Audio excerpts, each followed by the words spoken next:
अभिमानास्पद पितृछत्र हरपलेलं अहिल्यानगर जिल्ह्यातील हा पठ्या MPSCत राज्यात प्रथम। मंडळी, अहिल्यानगरच्या शिरपेचात पुन्हा एकदा मानाचा तुरा रोवला गेलाय।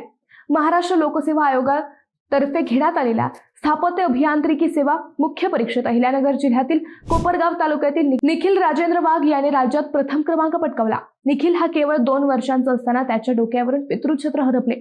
पुढे आई व काकांच्या मदतीने निखिलने मेहनत घेतली। निखिल लहानपणापासूनच हुशार होता आणि शाळेत नेहमी पहिला क्रमांक मिळवत असे। 10वीत त्याने कोपरगावच्या संजीवनी इंग्लिश मीडियम शाळेतून पहिला क्रमांक मिळवला। पुढे त्याची निवड नाशिक येथील शासकीय तंत्र निकेतनमध्ये स्थापत्य अभियांत्रिकी अभ्यासक्रमासाठी झाली। निखिलला इंजिनियर व्हायचे होते, तर काकांना त्याला MBBS डॉक्टर करायचे होते। अखेरीस काकांनी निखिलच्या जिद्दीचा आदर करत एक अट घातली, जर तुला इंजिनियर व्हायचे असेल तर पहिला क्रमांक मिळवावा लागेल, आणि तेथूनच सुरू झाला जिद्दीचा प्रवास। निखिलने थेट MPSC मध्येच प्रथम क्रमांक पटकावून मोठं यश संपादन केलंय। मंडळी, या निखिलसाठी एक लाईक तर बनतोच।